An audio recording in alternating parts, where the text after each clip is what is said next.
So today was day 3 of relief measures being announced by the Finance Minister Nirmala Sitharaman as part of the Prime Minister's Aatmanirbhar Bharat Abhiyan. So we had on day 1 focus largely around MSMEs and there were a lot of liquidity easing measures. On day 2 we had focus more on migrant workers and the urban poor. And day 3 we had the focus largely around agri and allied sectors.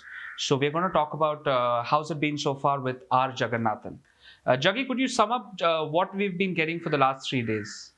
Yeah, actually, starting with today was the real Atmanirbhar part of it, because a lot of it is not about relief, providing relief to people who are beleaguered. It's about building future capacity and reforming agriculture and fisheries and animal husbandry laws, building capacity in rural areas and in all the relevant professions and allied professions and investments. So this was not really about providing relief at all.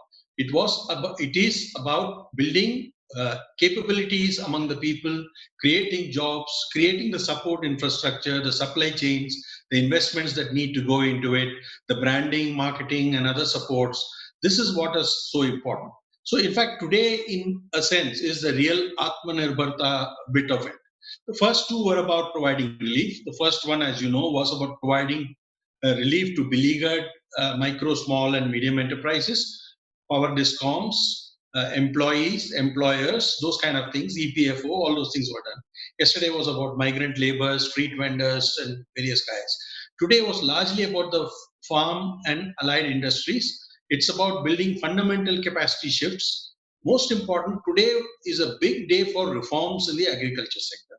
Three major reforms are being announced, have been announced. One is a modification of the Essential Commodities Act. Our problem has always been that whenever some uh, farm price rises, immediately we stop exports in order to keep prices down. As a result, the farmer loses out both when prices rise and when it falls. So this is the first time in several commodities, like say cereals, potato, onion, and some other commodities, the Essential Commodities Act will not apply.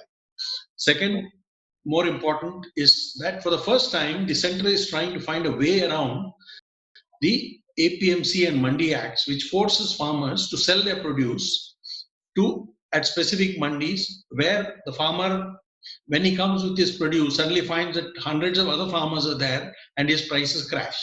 So even though the price when he started out from his farm was higher, by the time he comes to the actual mandi, the prices have crashed and he loses again. And he can't go back 50 miles again to his own farm and wait for another day.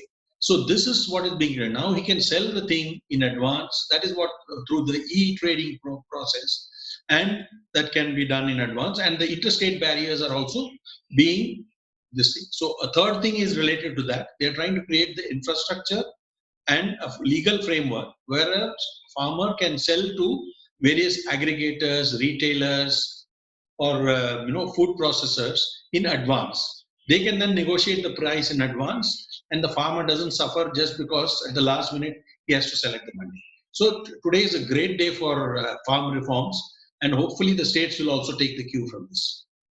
Right. Jaggi, what are we learning essentially about Modi government's approach in this situation? Because I remember when, for instance, Abhijit Banerjee was speaking to Rahul Gandhi, he was talking more along the lines of giving out cash, giving out cash. But that's not the approach that is being taken here, is it?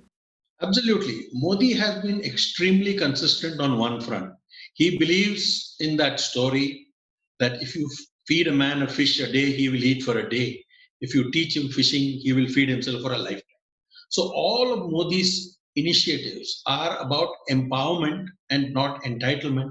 It is not about feeding somebody for today, but it's making sure that he's able to feed himself all his life, right? So all the measures, the first two measures are basically allow first 2 days is on MSME, street vendors. Those are about helping people survive for the day.